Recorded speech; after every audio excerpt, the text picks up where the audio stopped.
So we're going to fix it and help you do your jobs, and I hope that's encouraging to all of you.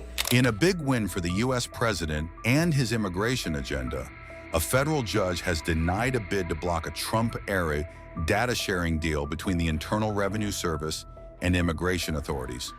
District Judge Dabney Friedrich, on May 12th, rejected arguments from several immigrant rights groups that claim the data-sharing agreement between the IRS and U.S. Immigration and Customs Enforcement violated taxpayer confidentiality laws. The data-sharing deal lets the Department of Homeland Security, which oversees ICE, request taxpayer address data to locate immigrants. Specifically, ICE can ask the Internal Revenue Service to confirm the addresses of undocumented immigrants defying deportation orders. Several immigrant rights groups sued, claiming the deal violates laws that protect taxpayer confidentiality. They argued that IRS data can't be used in civil immigration cases, as deportation is not a criminal proceeding. But the court said the agreement allows data sharing only for criminal probes, not routine civil deportations. Judge Dabney Friedrich ruled that the agreement appears to follow the law by targeting criminal immigration violations. The Justice Department argued that the IRS would assist only in cases involving criminal defiance of deportation. The judge made it clear that DHS and IRS must comply strictly with the limited exception on which they relied. Immigrant rights groups say they'll monitor DHS closely to ensure it sticks to the criminal investigation limit. Under long-standing policy, undocumented immigrants were encouraged to file taxes without fear of exposure.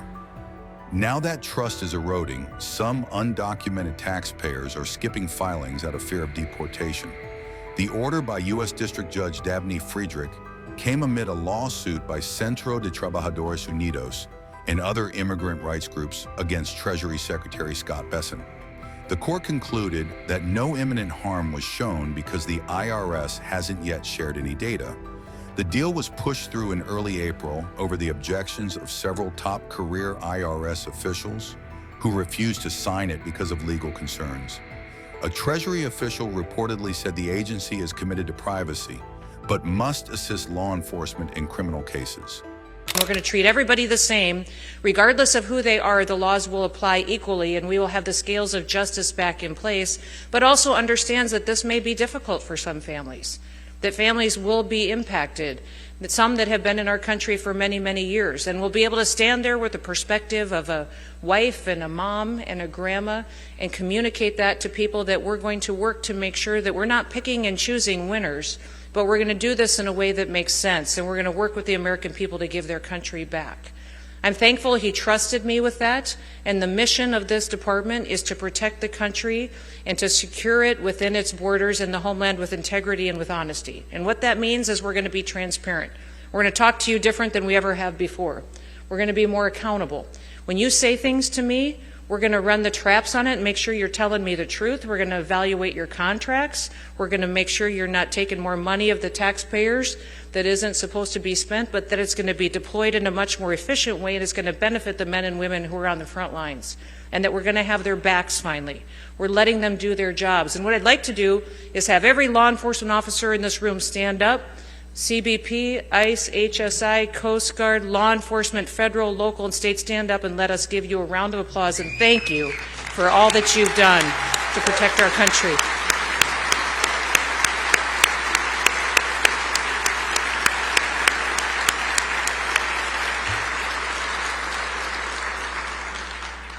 President Trump wants me to thank you for what you do, and he wants you to be safe, and he wants to make sure that you know that he will help you do your jobs, and is incredibly grateful that you still want to do your jobs after what he says was the poor leadership and the train wreck of Joe Biden hitting this country. So we're going to fix it and help you do your jobs, and I hope that's encouraging to all of you.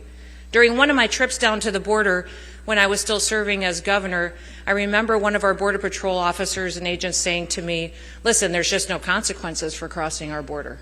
And without consequences, there is no enforcement and there is no law. The law doesn't matter. And that impacted me in such a way that it affects every way that I do this job today. There has to be consequences for breaking our laws. and there has to be consequences, and there has to be enforcement and prosecution.